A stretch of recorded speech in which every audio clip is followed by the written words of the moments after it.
Welcome to the Endurance Balance. I'm Coach J.W. McKenna. Joining me are Coach Alicia Phillips and Coach Ann Sharkey. Together, we break down the 80-20 philosophy through the lens of real life. Our goal is simple, to help you fit the training into the chaos. Let's get into today's episode. Welcome back to the Endurance Balance. I'm Coach JW. Joining me at the table are coaches Alicia and Ann, and we have a special guest today, Dr. Roseanne Woods. One day you're hitting your splits, and the next day you're feeling like you're on an unfamiliar machine. We're moving beyond surviving the shift to the elite science of how women can pivot their training to reclaim their performance and longevity. But first, let's open up the training logs. Coach Alicia, do you have anything that happened since the last time we recorded? Oh, gosh. Let's see. I know this one's a short one because we're actually only a week in between this time. I know. It's interesting, and I think we saved this for another episode topic, but what happens after you race. So kind of not that week of training of just like you don't know what to do, but you need to recover, but you kind of want to start working out, but you don't want to come back too soon. So I'm kind of dealing with that with a couple athletes, which is fun as a coach because I'm constantly looking at, is their heart rate still elevated? What's their HRV? What's their resting heart rate? Things like that. And letting them play a little bit, doing some walk runs, doing recovery runs. The bike is a great, obviously, tool as well. From my own training standpoint, I am realizing I need to run more. And like the running just doesn't want to run, just like deciding, when I say I'm going to go run and then it doesn't happen. So just know as a coach, as an athlete, if you're hearing this and your training isn't going as you thought it would, it's okay. It's okay. You'll still have a great turnout. Isn't the running like half? Note. Isn't the running like half of the high rocks that you have to do? Yes, I'm aware. But didn't you just do a whole like high rock simulation? Wasn't that just? Yes. Was it last week? Yes. So you're not just sitting on the couch. No, but I'm also not doing the easy runs like this. The volume of just going out, run for an hour, get some 6 miles, 10 miles, 10K. I'm just not doing that, which is important, as you know, in 80-20. So I'm doing the high intense. I'm doing the race stuff. I'm doing the threshold stuff, but I'm not doing the just go out and run easy, which is important. So it is. But how far are you from the event you signed up for? A month, 4 weeks. Yeah. And are you going to do a taper into that? Yes and no. I mean, you'll taper like you would a half marathon. So it's not a huge taper. Okay. But yeah. No, that's fair. Yeah. Coach Ann? I'm going to keep mine short because I want to get to the meat of the episode. But I have two athletes right now that are really gearing up towards their big events. One is 3 weeks out from Ironman Jacksonville. Just had her last big week of training. And on Sunday after, so I text her, I'm like, hey, dig the wetsuit out, wear it to the pool on Sunday. She's like, am I going to get weird looks? I'm like, yes, you will, but you need to get in it a little bit. So had a big bike, had a big run. And at the end of it, she's like, oh my gosh, I did it. Like I did it. I'm like, of course you did. So super exciting. I am more excited to go Sherpa that one. Like I can't wait to go up and watch all of this again. That's my favorite part. And then another athlete really juggling the balance with the kids and life. So for her, we had to have a talk, 2 weeks ago about how is she going to make this all work going into the busiest time of school. And we kind of came up with the conclusion that we're going to have to split up some workouts. And then I did have a little conversation we were going through her day and I said, what time do you have to be at school? She's like, I think it was like 7:30. I said, great. What are you doing between 5 a.m. and 7 a.m.? She's like, well, I'm like, that's your time. That's got to be your time the next couple of weeks. The summer, you can have it back. You can sleep in, do whatever, but you've got to get this done, and you're going to have to get up early and get some of it done. So I think it's all she needed to hear, really. I mean, she's been getting it done, and that's going to be in, I don't know, June, Omaha 70.3. So big, exciting stuff. Awesome. Yeah. Awesome. So been a pretty busy week for myself. Just on Saturday, Runa and Eirik had a karate tournament that they both did very well in. So Runa took 4 medals home. So I think a gold and 3 silvers, I think it was. And then Job, Dad. Eirik in his, I think it's his first tournament. Jess is telling me differently that it's not, but I'm pretty sure it's his first tournament. We're calling it his first tournament anyways. And he ended up taking home 2 bronze medals, which was very, very well. So, and as some of the listeners know, and you guys remember, is that Runa's moved up now. And so she's kind of like with the grown-ups, so to say. She's no longer classified as kids. So very, very good, very, very long day for us, but awesome day for them. Last week, Quick question. Yeah. Does karate end, or is it just goes?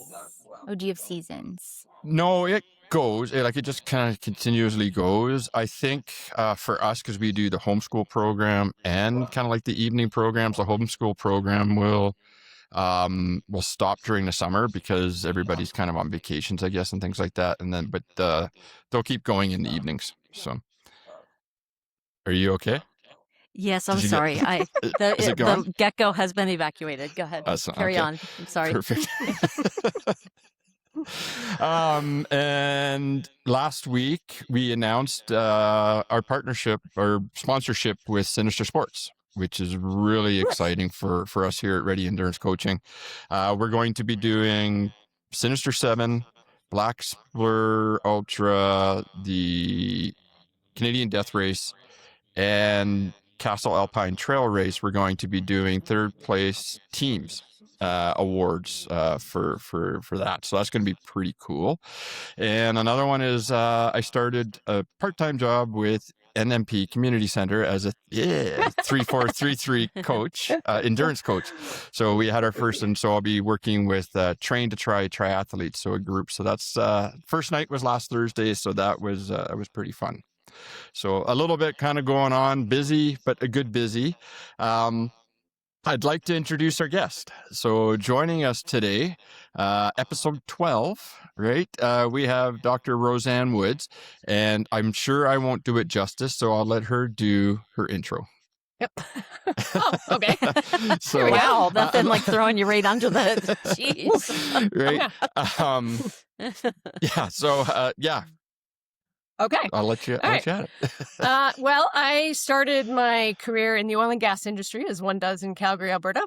I did that for 5 years in land management, and left to have children. Had a whack of them, and then decided I didn't want to go back. So I started doing fitness. I'd always done fitness. I was, I'm a university athlete, had been recruited by Princeton to play hockey for them. So it was always in me to do that. So I just kind of thought, oh, let's. You have a million babies at home. Let's go back to school. So I did my personal fitness trainer diploma for 2 years at MRU, where many years later, met JW doing the same thing. And then I decided, okay, well, I think I need to do a master's. So I did my master's in exercise science. And then when my youngest went to grade 7, I did my PhD in health sciences and my dissertation was in the comparing lean body mass to vasomotor symptoms, so hot flashes and night sweats, because my population around me was telling me that I had like good friends who were cardio bunnies. They did cardio classes, all the aerobics, all the stuff, and they were having terrible hot flashes. And I hated cardio, so I just did weights, and I wasn't having hot flashes. So when I looked at it, nobody had taken the time to look at the data. So there was a study done in the US called the Study of Women Across the Nation. They followed 3,500 women in 6 different locations across the US for 20 years. And they did DEXA scans every year. But the only comparison and the only thing they ever looked at as a possible factor was body fat percentage. And they said, oh, well, if you have high body fat percentage, you're more likely to have vasomotor symptoms. I'm like, that can't be it, because these little cardio bunnies are this big and I'm not. And so that's not it. That can't be it. So we went back and looked at all the data and compared their lean body mass to the probability of having vasomotor symptoms. And the higher their lean body mass was, the less likely they were to have vasomotor symptoms. And that was up to 60% less probability. So it's significant. So it was the first time any researchers had ever kind of made that connection. And so that just kind of became where I went. So now pretty much all of my personal training clients are the 40 plus female population. We deal with perimenopause, menopause. People don't understand what menopause is, so it's a lot of education, and it's a lot of teaching them that they have to do things differently. And then I became an instructor back at MRU, teaching personal fitness trainers. Right now I'm teaching them strength training level 1, level 2, and special populations older adult. But I spend a lot of time telling them how they should be training females, because they don't get taught that, which annoys me to no end. So they had me create a course for it, and they just haven't offered it yet. So one day we will get to teach female physiology to these poor students who know nothing. Yeah. True story. Great information. I can tell you firsthand. Very good. Very good. So we kind of came up with 4 questions. And of course, Coach Alicia and Coach Ann really were driving those questions, because I would really not know what to ask. Yeah. Surprise. Yeah. Shocker. I think the first question we can get into is why. So when they hit that stage, why does training suddenly feel harder? All right. So the first thing we have to talk about is, when are we hitting that stage? Because most women assume, well, I'm not 50 yet, so I'm not in menopause. But the majority of symptoms are going to happen in the 10 years prior. So women as early as 35 are going to be seeing a fluctuation in their estrogen that goes up and down like this. And they're going to think they're going crazy, because one day they go out for a run and they feel amazing and they're a rock star. And the next week they do the exact same run and they feel like crap. And they feel like an old lady who can't lift up her feet. So they don't connect the dots that it's hormonal, that it's related, to all the things, because it starts to interfere with your sleep. It starts to interfere with your nutrition, your ability to uptake, because as soon as we lose that estrogen, and when you're in perimenopause and you're going up and down, in those down periods, when you're so low on estrogen, your mitochondria are so inefficient that everything is working. There's a 10 to 15% reduction in your metabolic efficiency. So your mitochondria are like screaming at you, like, stop it, stop it. So everything you were doing before now feels 10 times harder. And then once you get to actual menopause, which the word menopause means the one day when you have gone 365 days without a period. Everything after that one day is postmenopause. Everything before that one day is perimenopause. So menopause is not really a thing. Yeah. Alicia, okay, so yeah. I'm 37, and you said 35. I was like, oh, that's me. Welcome. So, welcome to in the my club. eyes, Yeah. everything you're saying, I'm like, oh, it's because of my low iron. It's my anemic. How do you test estrogen? Because doesn't hormones kind of fluctuate throughout the month, throughout the day? I mean, Yep. Is there any other symptoms of high estrogen, low estrogen, what it should feel like, how to test it?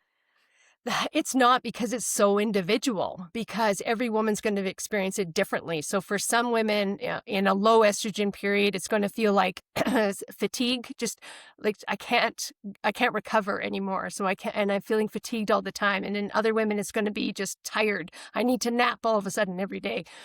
and you're right, because our estrogen goes up and down through the day, and then it also goes up and down week to week. There's almost no way to tell unless you're doing baseline testing. In Canada, we can't get it done because they won't do Dutch testing, which is pee on a stick over the course of 3 days, which can be more accurate. In Canada, they will only do a blood test, and you say, well, that's a shot in time, like this, like one period. It's like, doesn't mean a thing until you are beyond menopause, in which case it's literally at 0. So It shows up differently for every single woman, and that's the issue. The symptoms range from brain fog to higher resting heart rates to VO2 max implications. I mean, and every single female is going to experience it differently. I know. And a lot of Sorry, that times was not helpful. this is also hitting at a time of life where most likely like your life is changing too. For me, it was I was an empty nester and kids had left the house. So I'm like, oh, am I finally, I mean, I know I've been tired for 18 years, but am I finally just on the downward side of like, okay, I can be tired. At the same time, we were running a business, our own small business. At the same time, both of my parents' health was declining. So all of these things, I'm like, Yeah. no wonder, like I feel terrible, but what is it? It could be like a laundry list of things. So Yeah. a lot of women overlook symptoms because they attribute it to other life circumstances. And then when you finally get a chance to pause, for me, when I finally got a chance to pause, I'm like, wow, I didn't realize how bad I felt until I really had a chance to think about it. So it's sometimes hard to pinpoint. Yeah, exactly. Because we hit it right when our life is coming down on us. We've got aging parents. We've got kids leaving the nest. We've got all kinds of things happening. And we tend to blame it on those things. We say, well, I didn't sleep well last night because of this. And really, it was just a hormone imbalance. And unfortunately, in Canada, it's very, very, it's getting better, but it's been very difficult up until the last 3 years to get family physicians to prescribe HRT. And for a lot of women, it's a lifesaver, right? You get some progesterone in your system, you can sleep. And when you can sleep, oh my God, the world feels so much better. Because when Can you're you just not expand sleeping, on the HRT a little bit, just in case we have listeners that aren't familiar with it?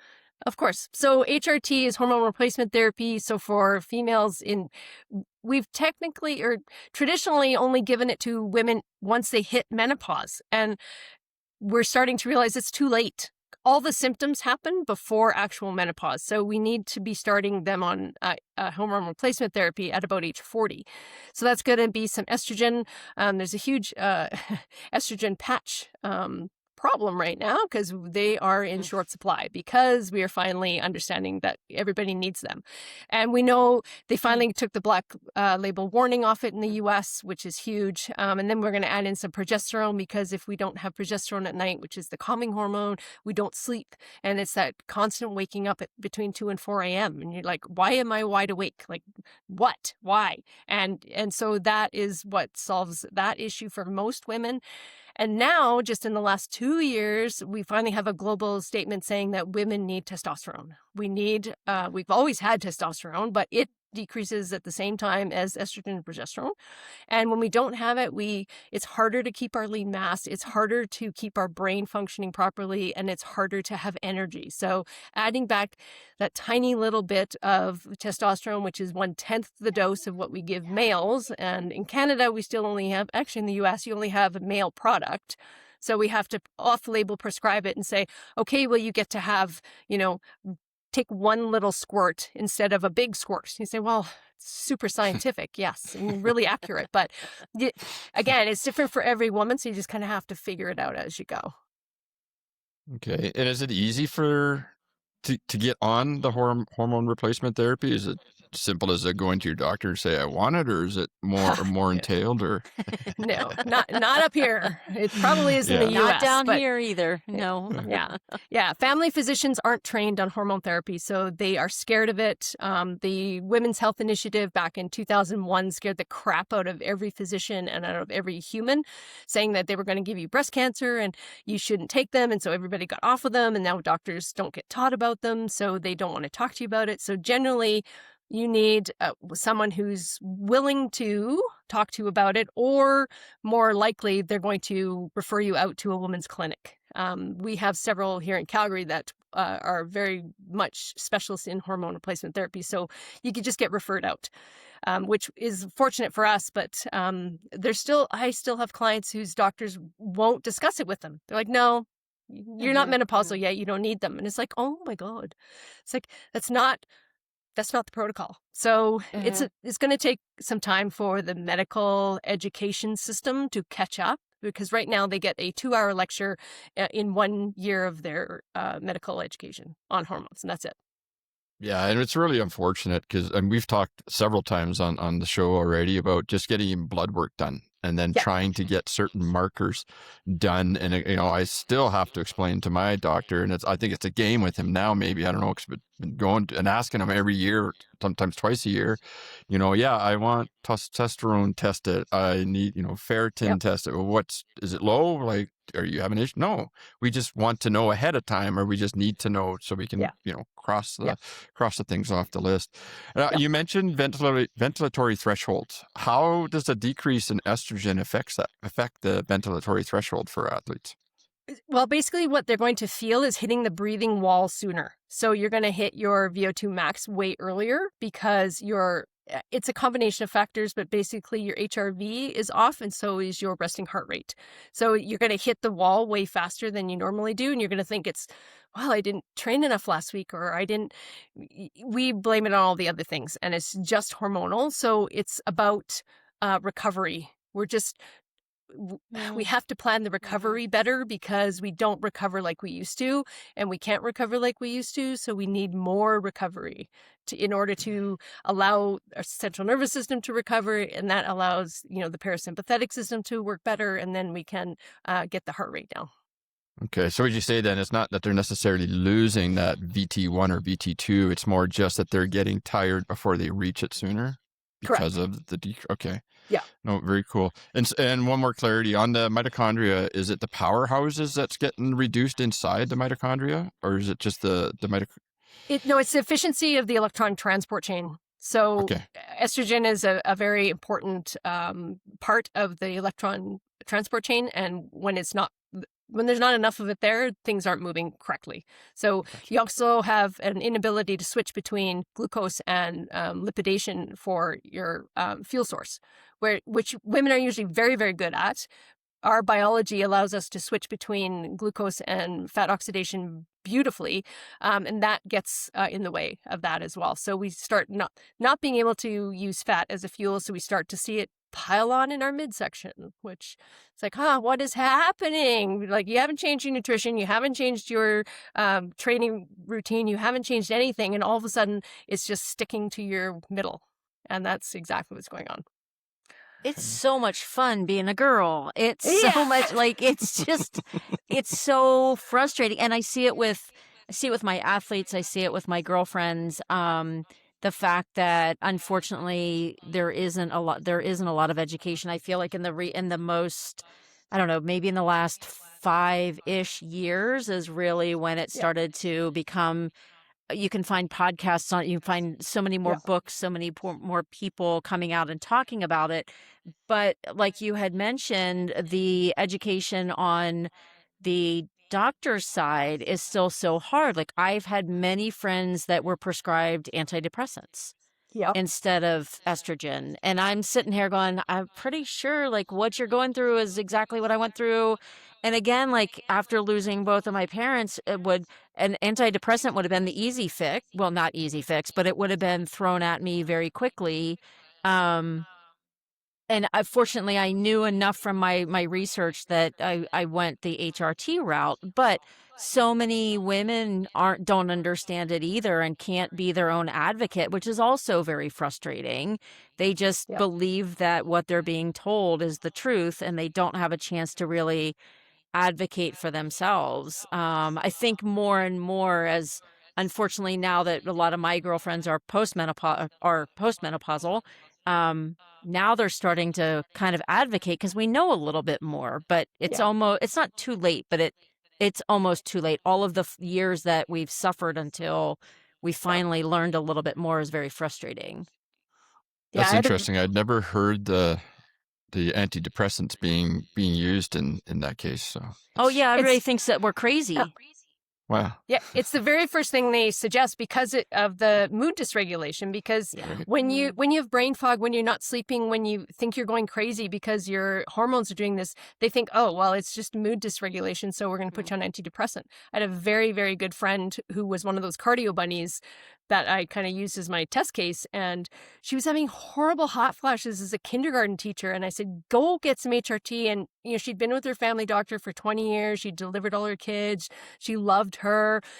And I'm like, ask for a referral, go to a specialist. She's like, oh, but won't she feel bad? And I'm like, if you broke your knee, would you go to a knee specialist or would you wait for your family doctor to do something? It's like, no, it's a specialist. You're going to a specialist. But there's a real, I don't know, bad vibe around not listening to your family doctor because like, well, that's my doctor. It's like, well, but they don't know it all. They're not supposed to know it all. That's why they have specialists.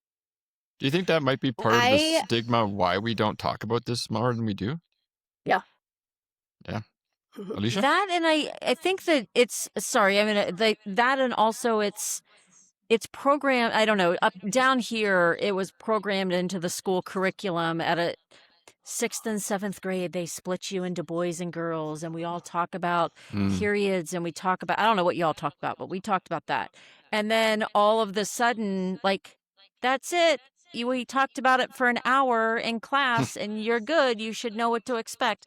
And then later in life, like my mom didn't talk about it because she had a hysterectomy after the kids. So for her, she didn't really, I assume she didn't really know because the hysterectomy was in place. So it's not something that's even talked about like my generation. I mean, I'll prepare my daughter for what's in store, but I think it's almost that you get to an age, you have the hot flashes, you gain the weight, and it's like that's part of the club. Like, or like that's when I think about my mom's experience. That was just like they all did that. It wasn't fun, but like is what it is almost.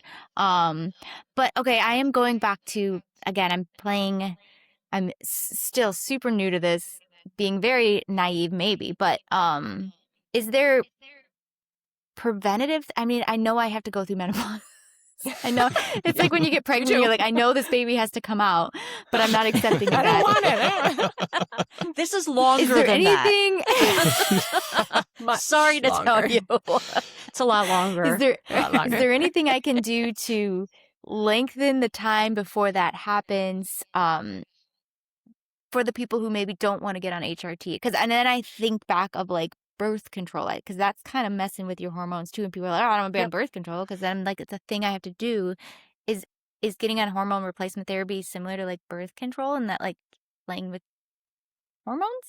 I don't know. Yeah, so a lot of doctors. It's interesting because they're so quick to put you on birth control, but they're not very quick to give you hormones for things that can make you better. I don't know. I mean, the birth control is about 10 times stronger hormone dosage than hormone replacement therapy. And they're so happy to give it to a 16-year-old girl, but they won't talk to a 49-year-old female about hormone replacements at 1/10 the dose. So it's kind of crazy. Wild. Yeah. And so up here, it seems like the first course of action, if you went in as a 41, 42-year-old, especially because obviously a lot of women have cycle dysfunction. So you start getting, 45-day periods, kind of thing. And so the first thing they do is put an IUD in with progesterone to try and lower the blood issues and all that kind of stuff. But it's just a stopgap. It's going to happen. And you still have all the other symptoms. So yes, it deals with the cycle part, cycles being too long, cycles being too short, periods being too long, all of those types of issues it can deal with using an IUD, but it doesn't solve any of the other hormonal issues because the dose isn't enough, right? So. Okay. So Interesting. if they're feeling tired and they're feeling like the sessions are harder, I did a little bit of research or tried to. There's some suggestions about moving to RPE during some of these hard sessions, easy sessions. Does it make a difference if it's, fartleks versus a foundation runner session or something, or heavy weights versus light weights? Yes, it makes a difference. And basically, the best strategy at this point when they're feeling fatigued and tired is to dial back the volume, especially the junk miles, and replace it with 2 days a week of high intensity fartleks or something, or but more specifically, twice a week heavy in the weights, building up the resistance, because muscle mass helps regulate the body in a lot of different ways. And so the more we can focus on that, the easier it's going to be as we transition through, if that makes sense. Yeah. So about that 85%, 1 RM, 1 rep max when you're Yep. talking heavy. Yeah. Yep. Okay. And are you thinking, what is the recommended time in the weight room? Is it like 20 minutes, 30 minutes? Do we need to spend an hour? Generally, I tell my clients 45 minutes max. Like, I want Okay. you working. You should be sweating. You should be going through these. It's not like you see the bros doing. It's not do a set and sit on your phone for 3 minutes. That's not a real thing. So it's get it done, get it done, get it done. So supersets, putting things together, upper body, lower body exercise, but working hard and working heavy. So it kind of replaces an high intensity workout. It's not circuit training so much, but it is working hard quickly and lifting quickly. So we're helping develop power at the same time as we're developing strength. And then, 45 minutes to an hour max. And these 2 sessions will definitely help with osteoporosis. Oh my gosh. Yes. Yes. Yes. That was my win for this week. I had a client who came to me with a negative 3.5 score on her lumbar spine, bone mineral density. And after 6 months, she did get the shots last fall for the osteoporosis. But after 6 months of heavy lifting, she's down to a -1. Nice. So Wow. we can make significant improvements if they're lifting heavy. You have to load the spine. You have to load the bones. Like even like 15-pound dumbbells isn't going to do it unless you are jumping with them. Like you need like some serious weight on your back. Very good. Very good. Coach Ann, Alicia, any other questions potentially on why it feels harder all of a sudden? No, I know why it feels harder. I've been there. It's funny though, looking back on it, I remember running. I mean, like, oh my gosh, I feel like I could just go under that tree and just lay down and take a nap. And again, like I did not understand it. And that, unfortunately, looking back, that was the kind of the peak of, I don't even want to call it a career because I didn't have a career, but it was the peak of my racing. And I recognize now that there was so much that I left on the table because if I would have trained differently, if I would have understood it more, then I think the outcome would have been different. And that's one thing that I'm focusing on with my athletes now. They are they're both if I overshoot their age, they're both going to kill me. I think they're like probably like early 40s and late 30s, early 40s. So we're heading there. I had an athlete that raced 2 weekends ago. That's my age. That's mid 50s, and she had a great race. We got through training without an injury. She had a great run, but her take was that was my personal worst, because she's not as fast as she used to be. So I tried to focus on, but you got through injury free, you felt good, things like that, that really it's a mind shift for all of us because we're not 20 something anymore. And there's nothing wrong with that. It's just embracing where you are right now. Yeah. Cool. So I just have a couple other questions. I didn't think I was going to have any questions. I didn't think you'd have any questions either, but here we are. Here we are. With the hormone replacement therapy, where do you go? You made me forget one of my questions. The one is, I mean, is there any contraindications that maybe listeners should be aware of if they go on? Like, is there really any downside to it? The theory used to be the downside was for potential increasing probability of cancers. We know that's not 100% true. We can actually put current active breast cancer patients on vaginal estrogen because vaginal estrogen cures UTIs, and UTIs are what kill women in their 80s. So it's something we need to start paying attention to. So they can all have vaginal estrogen. And we used to say, oh, you can't go on hormone replacement therapy if you're 10 years past your last period. Also not true. We know that's not where we should be at. So we can now put a 65-year-old, we can start them on hormone replacement therapy and help them feel better because you don't feel good when things aren't working right in your body. So you always have to speak to your doctor. You always have to have that conversation, but except for active cancer patients, there's no contraindications for hormone replacement therapy.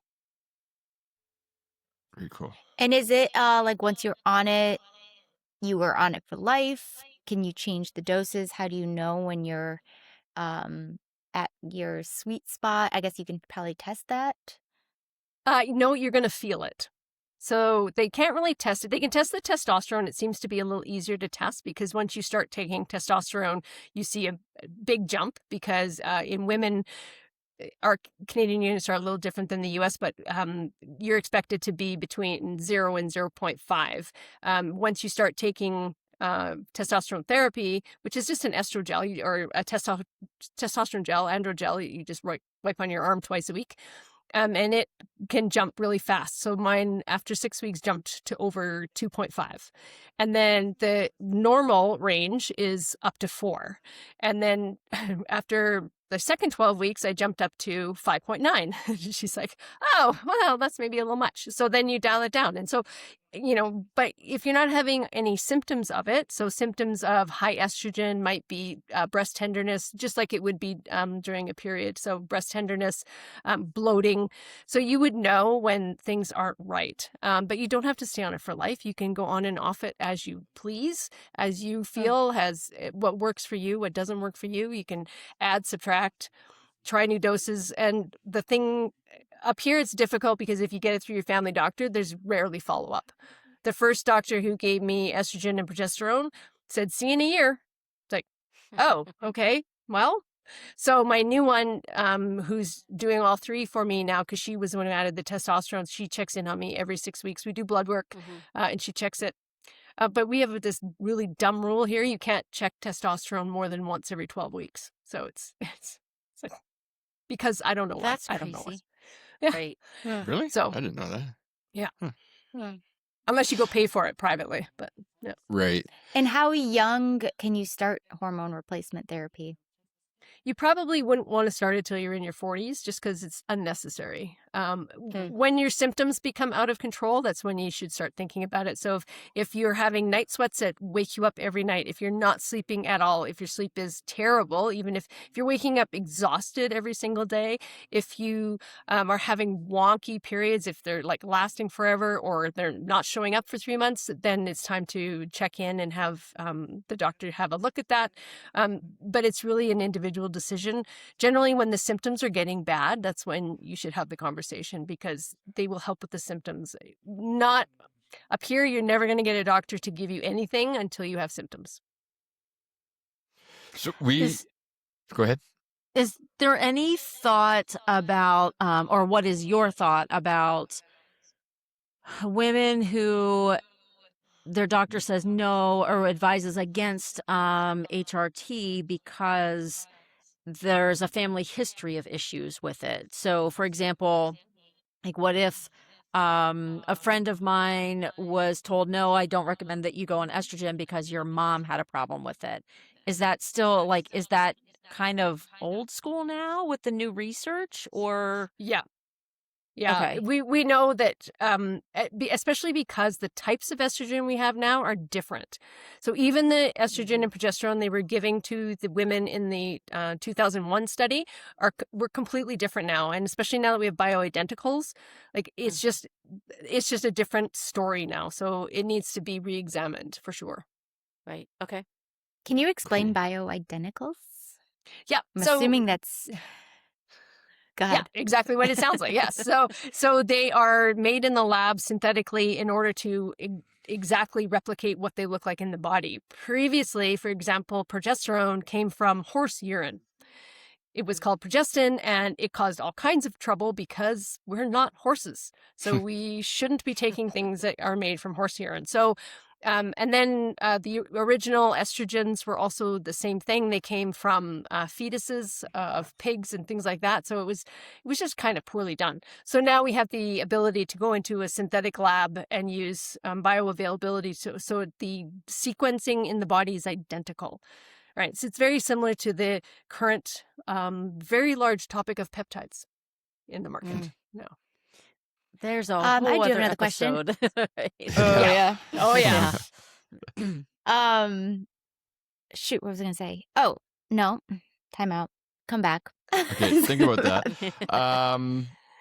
We tell our athletes, or we say, hey, go get your blood work done at least once a year, twice. I always say in the off season or base season, and then maybe in your peak. Is there anything specific other than the estrogen and progesterone that maybe they should be looking at for markers? as indicators.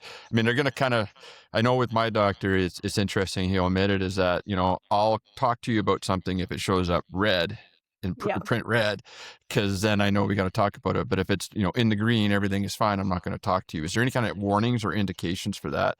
And then the follow up to that is there any kind of diet, just regular day to day, that would help with symptoms? Yeah, that's the biggest misconception is you'll see all kinds of ads out there trying to sell women on these diets that are going to shift their hormones. And it's not a real thing. Your hormones are created by your ovaries. And when your ovaries decide they're done for the day, they're done for the day. There's no getting around that. We were never meant to outlive our ovaries. So we're in a space where the body was never meant to get to this place and be so healthy and live so much longer than our ovaries do. We live 50 years longer than our ovaries do. So it's, we spend more time off of ovaries than on them. So it's a new space that we're in. Diet can be helpful in terms of if you get enough protein, you're keeping your muscle mass up, you're recovering better. Those types of things will certainly all play a role. But in terms of markers, if they test your estrogen and progesterone, they're just going to say they're normal. It's like, well, normal doesn't mean optimal. Like it never does. So nobody's going to talk to you about optimal. The Dutch testing, you have to send away for it and pay $1,000. But that can be more helpful, but you're not going to do that on a regular basis. So none of the blood tests they will run here are going to be helpful. Would something like for our endurance athletes, would being at the top of those marker levels be more ideal than just being in the middle? I don't know. Like if they're just getting the markers back. No, because the blood test is a point in time. So if they're in the middle of their cycle, if they're at the end of their cycle, it's going to be all over the map. And it depends on what time of day they go. Like testosterone testing, you have to go before 10 a.m. in the morning because that's when your testosterone is the highest. If you went at 4 o'clock in the afternoon, they'd say, oh, it's 0. Like, what are you doing? Like, I don't know. So the blood tests aren't really particularly helpful when it comes to hormones. Okay. Cool. Alicia, did your question come back? Okay. Awesome. Yes. So we talked on nutrition recently about, is this protein, is this product, are these supplements NSF safe?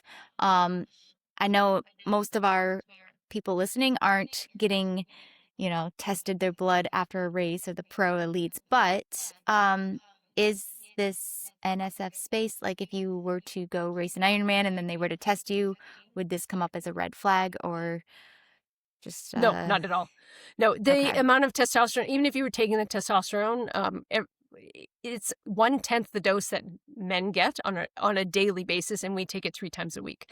So it's minimal amount. So I think up here, if you were somewhere in the 10 to 12 range, you would get flagged for testosterone. But even getting on therapy, like getting to a 4 or 5 is pretty remarkable. Like you're not getting to a 10. That's just not going to happen with the types of, that's been the issue. They don't, in Canada, we don't like to use pellets. In the US, I know they're big on using the testosterone pellets in the butt. But the dosing is difficult to monitor, so that they're not wild about it here. And I have a client whose husband takes them, and when he goes and does his jujitsu, they pop out. So not a great mechanism. Imagine that on the mat. Yeah. yeah. Wow. That's So- fun. Yeah. So no, you would never be taking enough through androgel in a subcutaneous level because it's not an injection. It's just a gel that gets absorbed into your skin. So it would never get to the level where you would be flagged. Oh, Wait, that's a hormone good question. replacement therapy is just a gel you rub on your skin? Yes. Sometimes I'm thinking there are it's like different a forms. injectable or a shot or Nope. it is There are a different gel progesterone is a forms you of pill. rub estrogen. Yeah. on Yeah, your skin. Estrogen can be a patch or a gel or a pill or two. I'm like Yeah. shocked right now. I know. My mind is blown. Yes, I'm which thinking is- like when I take a birth control, I don't want to take a pill for the rest of my life, or I don't take this supplement. Rubbing lotion on your skin? Come on. Oh And my how goodness. often? What's the frequency though? Is it once a day, Every once day. a week, every Every day? day. Okay. For estrogen, So just- it is. For Yeah. for androgel, it's 3 times a week. Yeah. There And you go. progesterone's a just- pill, micronized pill. to sleep more, to not have night sweats, rubbing. I mean, what? Right? Just Like, just my there we go. mind.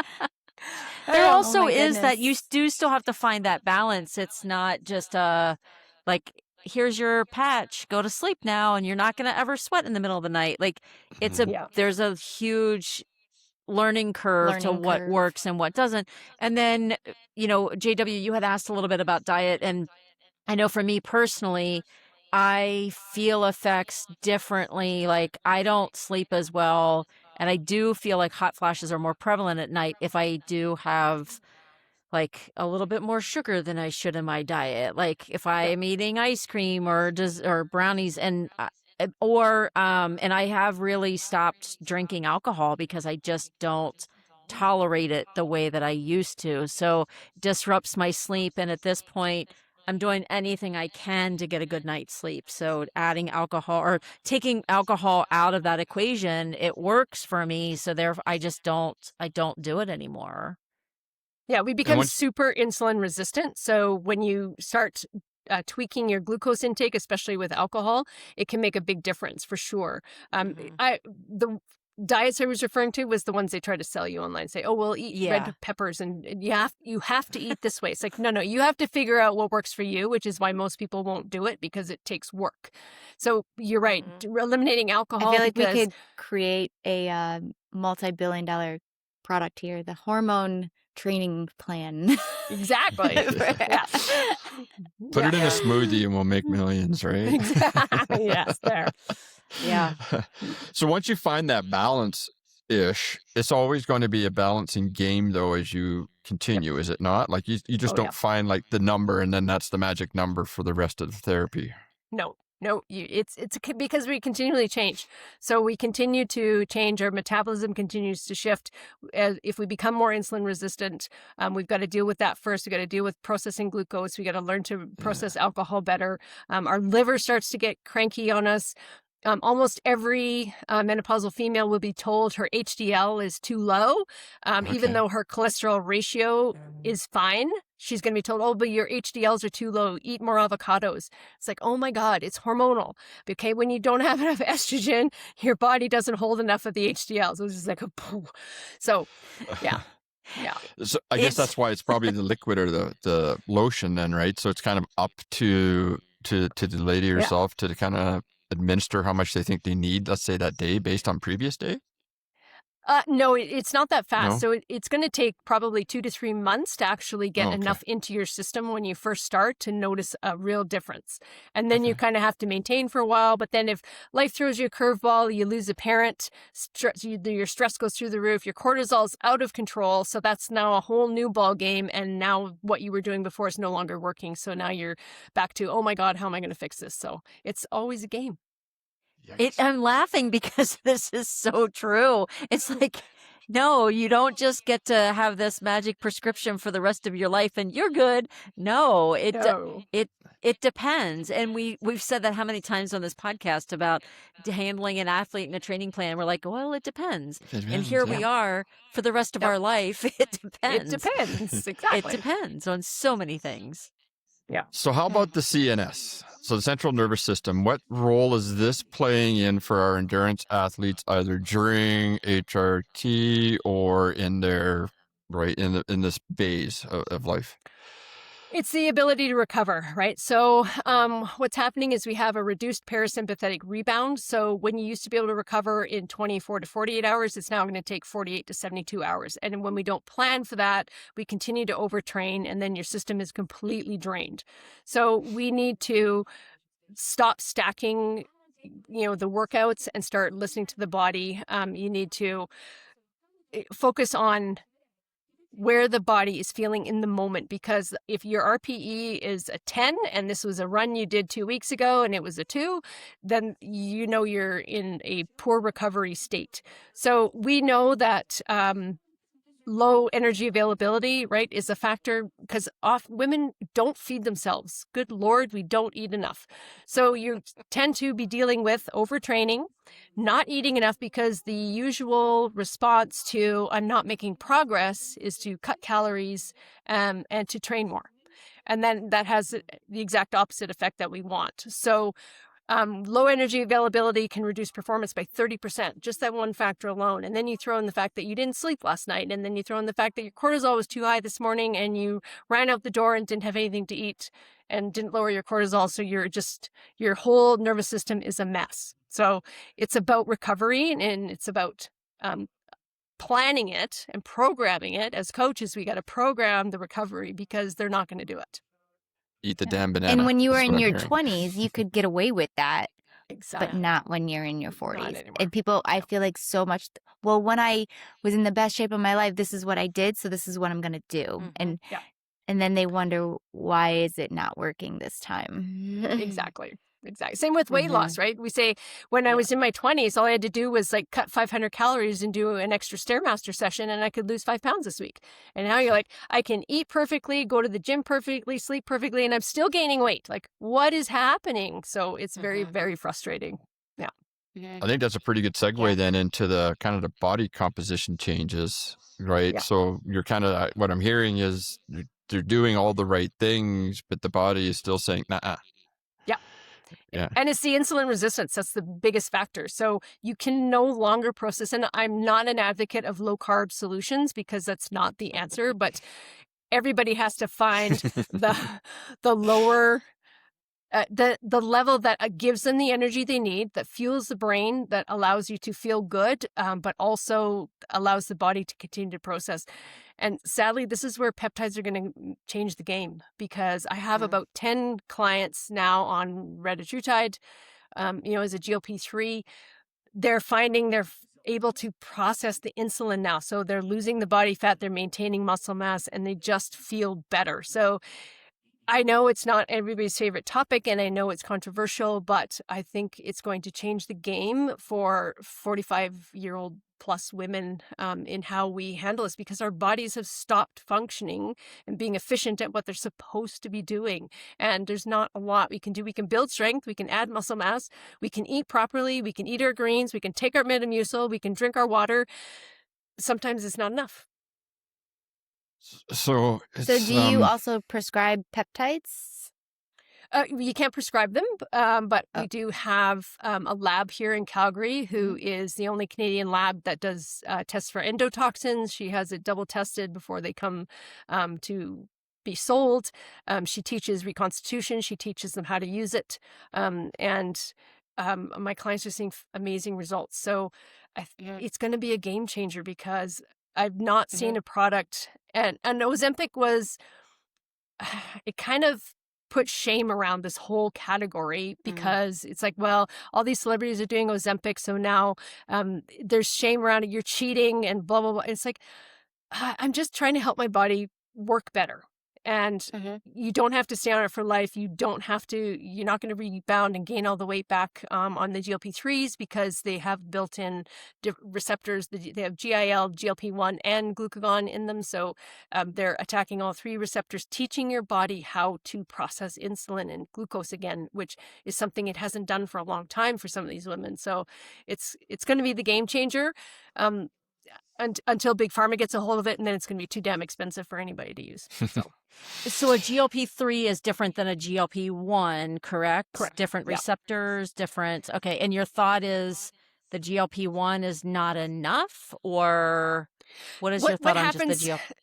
So GLP-1, its main focus is to stop you from eating. So you feel crappy, you feel nauseous, you have gastrointestinal upset. And basically it puts a hat over your stomach. So nothing goes in, you stop eating, you lose the weight. But because it has nowhere to go to get energy, it immediately goes to muscle mass. So that's why we see such significant muscle mass loss in GLP-1 users. What GLP-3 does, because it has GLP-1 plus GIL plus glucagon, so it tells the receptors to go, and it will actually go to the liver and take fat from the liver. And so we've seen visceral fat numbers coming down hugely, which is a big concern, right? Visceral fat around our internal organs. So that's a number we really need to pay attention to. And it is attacking that fat and leaving the muscle mass alone. So it's sparing muscle mass. It's reducing food noise. You can still hit your protein targets because it doesn't give you that queasy, gross, nauseous feeling. So bodybuilders found GLP-3s 10 years ago. And they've Yeah. been using it. They got rid of Ozempic 2 decades ago. Like, they know what's going on because they couldn't hit their protein targets and stay, muscular and full to get on stage while losing the fat. So they found GLP-3s first, and so they tested it all out. So, and it's retatrutide has passed phase 3 human trials in the US by Eli Lilly, and so it will probably be on the market as a prescription drug, just like Ozempic, by probably end of 2027. But that means it's going to be $1,000 a month instead of $225 a month Canadian. Would you say it's fair or safe to say that there's like a multiplication factor here for these impacts on endurance athletes versus just a recreational athlete? Let's say it's just doing it for fitness versus maybe somebody who's sedentary. Like, is there a kind of like a bigger impact, let's say, to the endurance athlete? Yes, because I think they're probably more susceptible to REDS, right? Relative energy deficiency syndrome, and low energy availability because they're under fueling. And what the fuel you needed when you were 30 doing a 10-mile run is not the fuel you need when you're 50 doing a 10-mile run. So it's making those changes in their mindset, which is hard to do because they're like, I don't want it. I shouldn't eat that much food. I'm going to gain weight. And it's like, no, if you're under fueling, you're going to cause more problems than you think. So I think it has a more significant impact on endurance athletes because of the mileage, because of the calorie output, and they're not fueling enough. Very cool. Any follow-up questions, Coach Ann or Alicia? So would you prescribe, or I don't prescribe, recommend, thank you, an endurance athlete who is going to need, or somebody in training, a peptide, will they still get the same benefits if they're having to consume a bunch of fuel to train and get stronger? Oh, 100%. Yeah. But unless they need help with their insulin use and their glucose deficiency, they wouldn't need it. If they're, training that hard and they're an elite athlete, they would actually probably benefit more from some of the healing peptides like BPP-157 that help with the recovery part.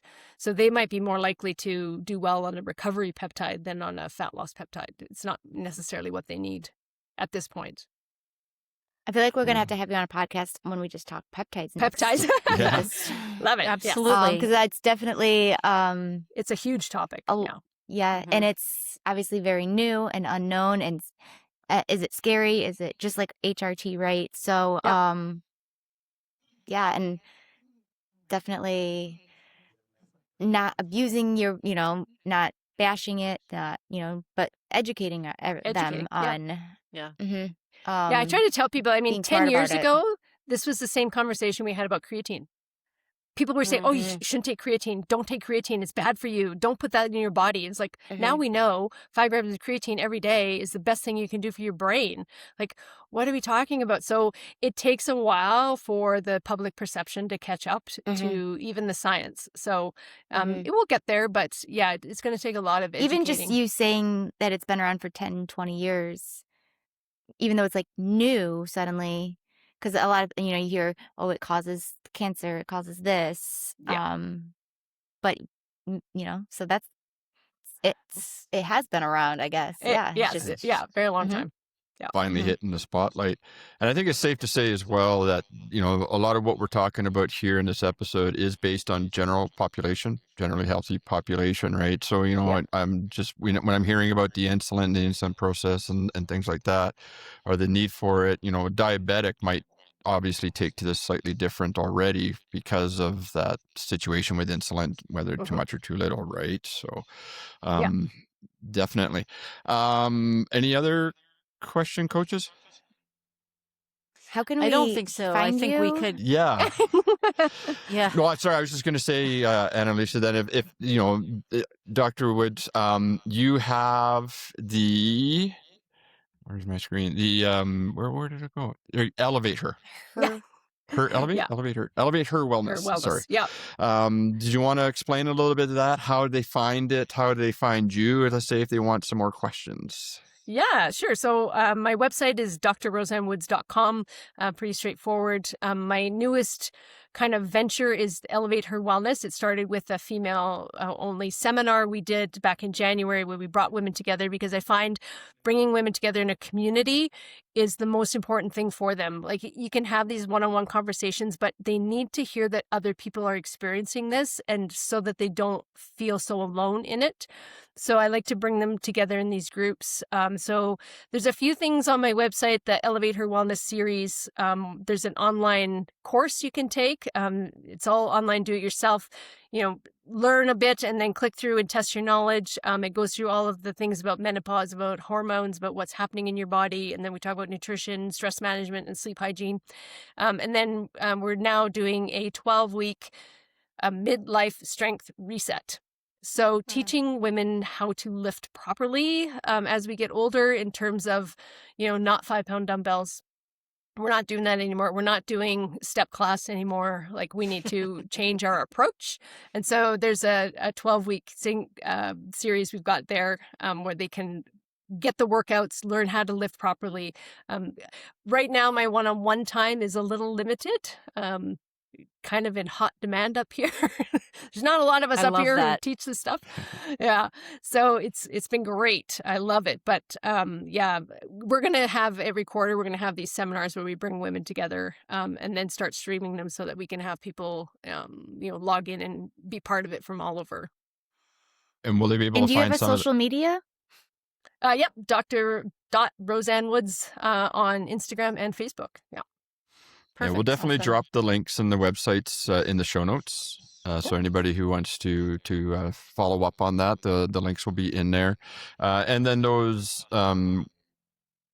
sessions that you're mentioning, will those be accessible to, like, when they are, if you're going to do them virtually or not? That'll be on your website as well. Yes. Yeah. So there's a tab called Elevate Her. And so it's got all of the different types of things we do listed. We'll have the upcoming dates listed shortly for the in-person stuff. And then the 12-week do-it-yourself course is there. There's a lot of free resources there as well. My research to resistance training paper, which is it's more academic, and it gives you all the actual sources, studies, and links to go check out the actual research. And there's also a link on that page to, we developed a research portal. So you can go in and click, you can type in any topic you want to research, and it will pull all the most current research papers for you from all the different, PubMed, some of the European sites, and bring it all together. I'm working on getting the AI to summarize it, because I know nobody wants to read papers. I know that. So that'll be step 2. We're getting there. But for now, you can go in and say, tell me about, hormone replacement therapy, or tell me about how hormones, affect HRV, and it'll pull up the most recent research on it for you. Oh, yes. AI, my best friend these days, let me tell you. I just want to say, I just love your story. I love how you became a doctor. And I love that you are still so pro the strength training. Let's get strong. Let's do that. Like, you could just be so quick to prescribe, encourage this. And you're still like strength training. Like, yeah. Which is, that. back to, I love that. Yeah, too. most women are shocked that they're going to lose 8% of their muscle mass in the decades after age 40. They're like, what? Like, yeah, you need to start right now, like today. And I don't care if you're 74, start today. And I want you to be independent and getting up out of your own chair and getting off the toilet by yourself when you're 98. Like, let's get this done. Yes. So that's, for sure. Absolutely. Well, thank you very much for coming on the show Thank you. today. Thanks for having me. Yay. I learned a lot. Right. So Tell Jess. Yes, tell Jess. No tests. Oh yeah, I make her listen. Don't worry, she'll listen when we drop this one. Well, yeah, thank you very much. Hopefully, we can have you back again. That'd be I'm great. sure there's going to be some Anytime. follow-up questions. It was great. So for our listeners, respect the biology of the shift. Don't fight the clock, and keep it intentional. Keep it heavy. Right.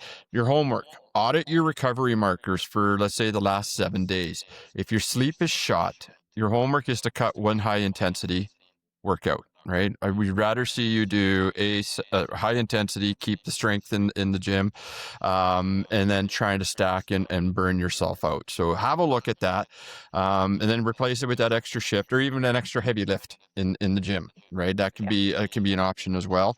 And as always, we'd love to hear about it. So drop us a comment in the comment section of the podcast. You know how to find us on the social media. All those links will be in the show notes. We will drop Dr. Roseanne Woods links in there as well for you to follow up and to check out the Elevate Her Wellness program. I'm Coach JW. Respect the biological shift and fit the training into the chaos. See you on the trails. You're amazing. Stay Thank strong. you. Hey, you on my Hey. website. Yeah. That's a wrap for this week on the Endurance Balance. If you enjoyed the conversation, do us a huge favor. Hit that follow or subscribe button on your podcast app right now. It's the best way to support the show.